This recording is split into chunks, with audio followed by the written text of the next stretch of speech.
নমস্কার বন্ধুরা, সিরিয়ালের সাতকাহন চ্যানেলে আপনাদের স্বাগত জানাই। চলে এসেছি ধরি ধরি মনে করি সাতকাহন নিয়ে। দেখা যাচ্ছে কোর্ট তো বলে দিল যে হাতের লেখা তো মিলছে, কিন্তু ওদের উকিল বলল সেটাই মানে কাফি নয়। ওদের এই ভদ্রমহিলার সাথে অদিতিয়ার ডিএনএ টেস্ট করানো দরকার। তো কোর্ট বলল ঠিক আছে। তারপরে সেটাই হলো। এদিকে গোরা আর অরুণাভ এখন দৌড়ে দৌড়ে আসছে।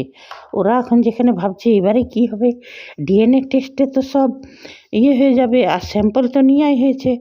আর এদিকে বলছে যখন স্যাম্পল নিচ্ছিল ব্লাড, তখন বলছিল না যে আই হেট ইঞ্জেকশন, বলছে আই নো।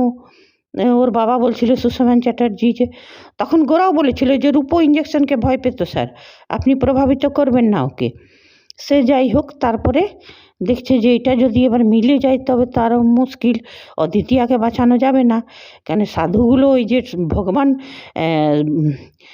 যোগ মানে ভোলানাথ স্বয়ং ডমরু বাজায় আর সাধু রূপে থাকে। তো ভয় মানে এটা তো অলৌকিক হয়। গোরাকে তো বলে দেয় যে মেয়েটাকে বাঁচিয়ে নে। তো গোরা ভাবছে এবারে কী করব। নিয়ে তারপর যেখানে ডিএনএ টেস্ট হচ্ছিল সেই অরুণাভের কাছে সব খবর নিল। অরুণাভু আর ও দৌড়ে দৌড়ে গেছে ওইখানে যে কোনো রকমে বদলে দেওয়া যায় কিনা স্যাম্পলটা নিয়ে। ওরা গেছে তো দেখতে পুলস্ত বসে আছে। পুলস্ত বলছে এই যে, ওরা দেখছে পুলস্ত ওইখানেই বসে আছে। তো পুলস্ত বলছে এই যে ডাক্তার বাবু, আপনি তো বললেন যে এনাকে চেনে না, অচেনা লোক, তো এনার সাথে তখন বলছে এটা কো অ্যাক্সিডেন্টস, আমি তো ওনার সাথে আসিনি, আমি একাই এসেছি। তো বলছে আপনি কিসের জন্য এসেছেন? বলছে কেন, অদ্বিতীয় আমার পেশেন্ট ছিল, ও ডিএনএ স্যাম্পল কী করে ডিএনএ টেস্ট এসব দেখার অধিকার আমার আছে, সেই জন্যই এসেছি। গোরাকে বলছে তুমি কী জন্য এসছো? নিয়ে পরে গোরা বলছে যে তুমি কী জন্য এসছো? তো বলছে আমি এসছি দেখতে যে কেউ স্যাম্পলটা বদলে দেয় নাকি। তখন গোরা বলছে এক্স্যাক্টলি, আমিও সেই জন্যেই এসছি যে আমার রূপের স্যাম্পল কারোর সঙ্গে বদলে দেয় নাকি, ওই কারণেই। নিয়ে পরে অরুণাভ তাড়াতাড়ি গেল। তো ল্যাবের দরজা তো বন্ধ। নিয়ে অরুণাভ বলে দিল বন্ধ। বলছে হ্যাঁ বন্ধ তো থাকবেই। নিয়ে তারপরে অরুণাভ বললো হ্যাঁ সেটাই তো দেখছি, দরজা বন্ধ, বলে অরুণাভ চলে গেল। তারপরে পুলস্ত বলছে গোরাচাঁদ, তুমি স্যাম্পল বদলে দিতে এসছিলে, আফসোস। তখন বলছে তুমিও তো স্যাম্পল বদলে দিতে এসছো। আচ্ছা তুমি একটা কথা বলো তো পুলস্ত, তুমি রূপকে অদ্বিতীয়া বলে প্রমাণ করবার চেষ্টা করছো কেন? কেন তুমি অদ্বিতীয়াকে ফিরে পেতে চাইছো? কারণ আর কেউ জানুক বা না জানুক, আমি ভালো করে জানি তুমি অদ্বিতীয়াকে ভালোবাসো না, তুমি অন্য মেয়েদের সঙ্গে লিপ্ত থাকো। তো অদ্বিতীয়াকে পাবার জন্য এত মরিয়া কেন হয়েছ? এই বলে গোরা বলছে উত্তর দাও, উত্তর দাও। তখন পুলস্ত ভয় ঘাবড়ে গেল কিছুটা, তারপর ভয়েও খেয়ে গেল যে গোরা ওর কেমন, ও গোরার গায়ে তো আসুরিক শক্তি আছে, মানে যাকে বলে অনেক শক্তি, ভীমের মতন। পুলস্ত তখন পিছিয়ে গেল। নিয়ে বলছে যে তুমি বা অদ্বিতীয়াকে রূপ প্রমাণ করতে চাইছো কেন? তো বলছে ওইটা রূপ, সেই জন্যেই আমি রূপ প্রমাণ করতে চাইছি। তারপরে গোরা মনে মনে বলল যাতে বন্ধ দরজা, আর তো কিছু করা গেল না, আর এর সঙ্গে বুকে নিয়ে সময় নষ্ট করার থেকে চলে যাওয়া ভালো।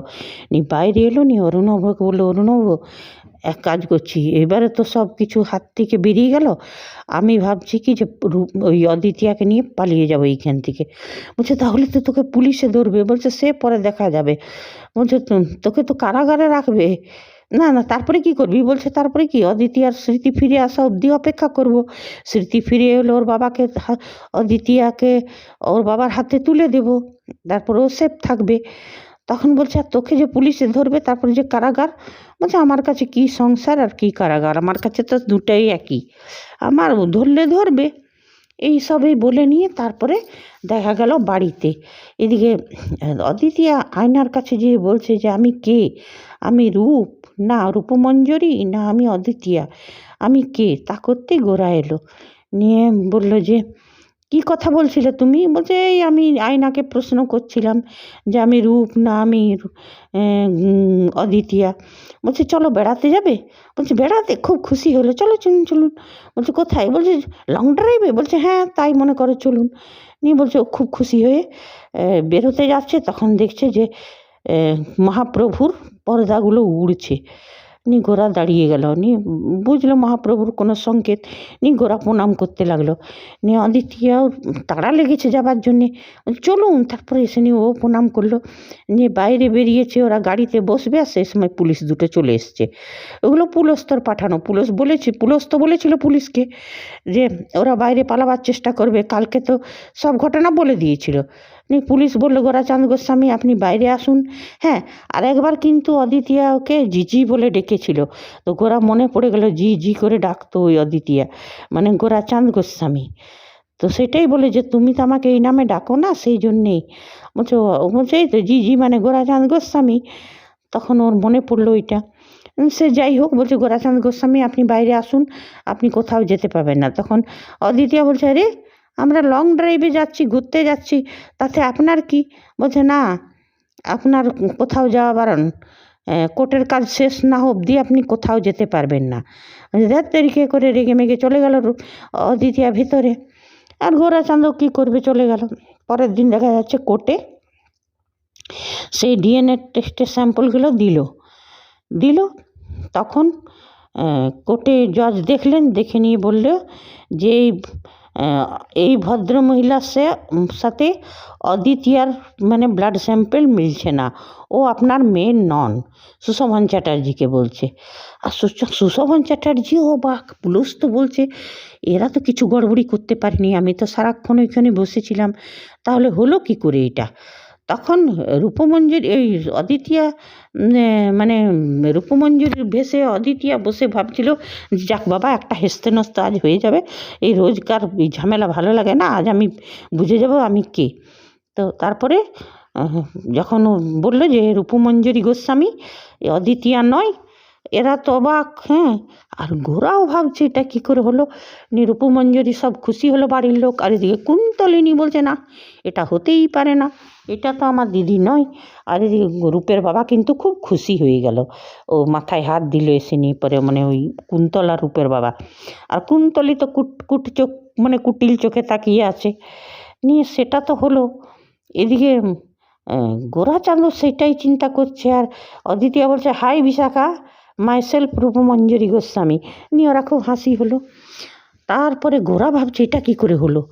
নিয়ে সেইটাই দেখালো যে যখন ল্যাবরেটরিতে ওদের পরীক্ষা চলছিল, সেই সময় একটা ঝোড়ো হাওয়া এলো, কাগজগুলো সব এদিক ওদিক হয়ে গেল, ব্লাড স্যাম্পলগুলো সব এদিক ওদিক হয়ে গেল। আর সেই সাধুরূপী ভোলেনাথ ডমরুবাজি বাজে হাজির, উনিই এই অলৌকিক ঘটনাটা ঘটিয়েছেন। হ্যাঁ, এইটা তো আজকে দেখা হলো, এইবারে দেখা যাবে যে কি হয় আগে চলে। একটা প্রোমোতে তো দেখলাম যে গোরাচাঁদ গোস্বামীকে মেরে জলে ফেলে দিয়েছে, আর তখন অদিতিয়ার হয়তো স্মৃতি ফিরে এসছে। তো অদিতিয়া এসে নিয়ে বলছে মহাপ্রভুকে, আমি তো মানি না আপনাকে, কিন্তু উনি তো মানেন, আপনি এমনি করে নিতে পারেন না। তারপরে দেখা যাবে মহাপ্রভু স্বয়ং গোরাচাঁদকে জল থেকে উঠিয়ে আনছেন। তো বন্ধুরা, আজ তো এতটাই। প্রোমোতে তো এটাই দেখলাম, প্রোমোটা কবে দেখায়। তবে এটা সত্যি কথা, গল্পটা ইন্টারেস্টিং। আর প্রোমোতে যা দেখলাম তাতে মনে হচ্ছে এবারে অদিতিয়ারও মানে গোরাচাঁদ গোস্বামীকে ভালোবেসে ফেলবে, চাই ভালোবেসেছে। আর ওরা মনে হয় এইবার মনে হয় রূপমঞ্জুরি হয়ে থেকে যাবে। আর হয়তো গোরাচাঁদ ওর বাবাকে পরে বুঝিয়ে বলবে পুলস্তরে, কিংবা পুলস্তরে এমন কিছু কথাবার্তা সুশোভন চ্যাটার্জির কানে আসবে, তাতে বুঝে যাবে যে ও গোরাচাঁদের কাছে থেকে সে পাচ্ছে আমার মেয়ে। ঠিক আছে বন্ধুরা, আজ এতটাই। আগামী এপিসোড নেক্সট এপিসোডের জন্যে অপেক্ষা। আর কি হতে চলেছে আপনারা লাইক করবেন, সাবস্ক্রাইব